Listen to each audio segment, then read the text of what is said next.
In a world full of grifters, scammers, fake experts, rented Lambos, and recycled screenshots, the nervous system is actually always asking itself, will this person actually be on my side, or are they about to feed me to the wolves?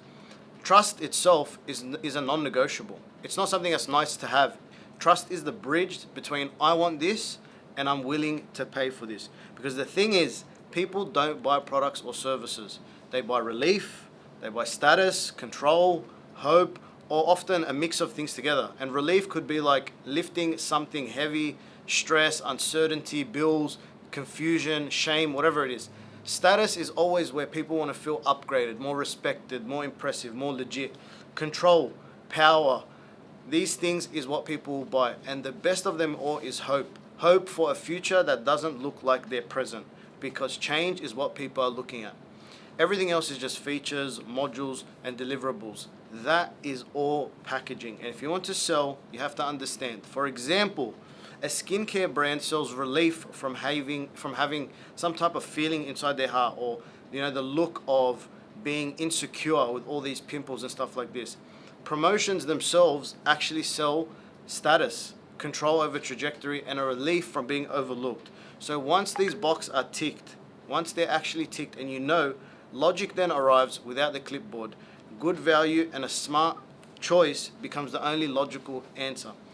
I'll give you an example. One time I worked with a grifter, and he believed he could be a mirage, sliding into people's lives, dazzling them, bamboozling his way into their pockets. And his motive, his actual thought process was, I can finesse people into buying whatever I can sell or I can fulfill, regardless of whether or not it's what they need. The problem is, he over-explained, he tried to force people into offers that they really just didn't want, couldn't use, and they weren't ready for. They didn't need it, just because those things were convenient to him. Yeah. And in result, what did he get? He got broken expectation, a whole bunch of disputes, and in his own words, in his own stupid, proud words, he said, oh, I've been to court over 20 times, trust me, I know how to handle disputes. Within 60 days, I knew this was the stupidest decision. This is pure idiocy. So I packed up my bags, packed up my family, and I left, because this approach is literally putting yourself into a car crash. Okay, that's not what you want in business. People need to understand, we are all just a speck of dust on this massive earth. Nobody cares about you. Nobody cares what you're selling. Nobody cares what you're doing. All they care about is themselves, their dreams, their hopes, their fears. And the only way to win people is to either, number one, sell what is already selling, what they clearly need, or what they deeply desire but they just can't have. So the job isn't to brag and drag them into what's convenient for you. The job is actually to build a package, something that fits them, and something that changes the way their brain actually thinks. A good example I always say is, imagine it's your son's birthday, okay? And you bought him a PlayStation. One scenario is you put it in a gold box with a nice red bow on it. He sees it, and before opening it, he thinks, wow, this is such a good present. Like, this is something that I really, really want.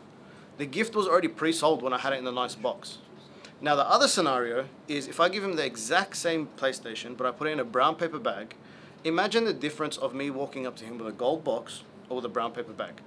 He already knows that this is a good gift when he sees the bag. If I was to flip it and use that same example, having that nice gold box with the red bow, and I just had pajamas and some chocolate and some candy inside of there, he already is excited, whether or not it's pajamas, because the perceived value is what is actually going to get them across the line. So the most important thing is understanding your offer and how you can make your offer better. Most people now are so vague with their offers.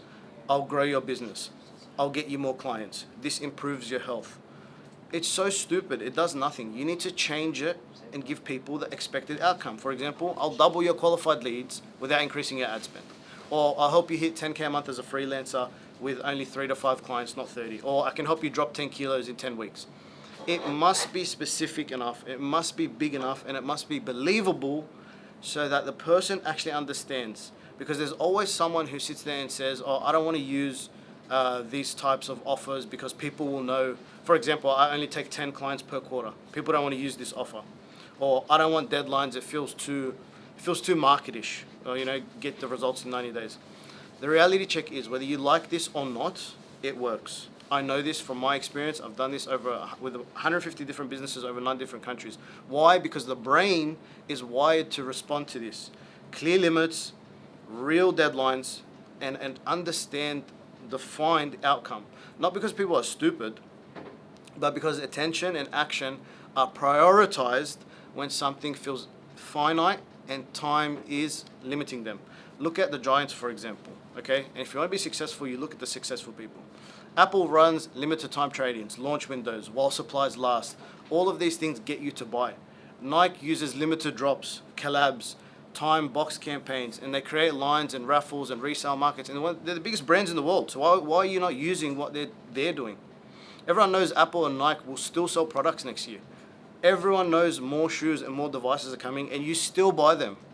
That does not stop these plays from working again and again and again. Because scarcity and urgency are not about pretending to be tiny.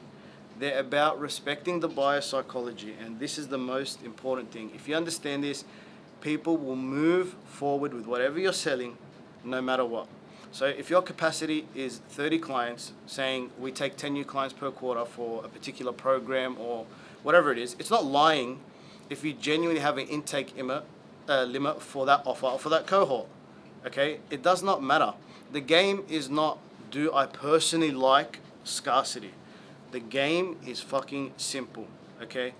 Will I use how human brains actually work, or give that edge to someone else? Because if you're not going to do it, somebody else is going to do it.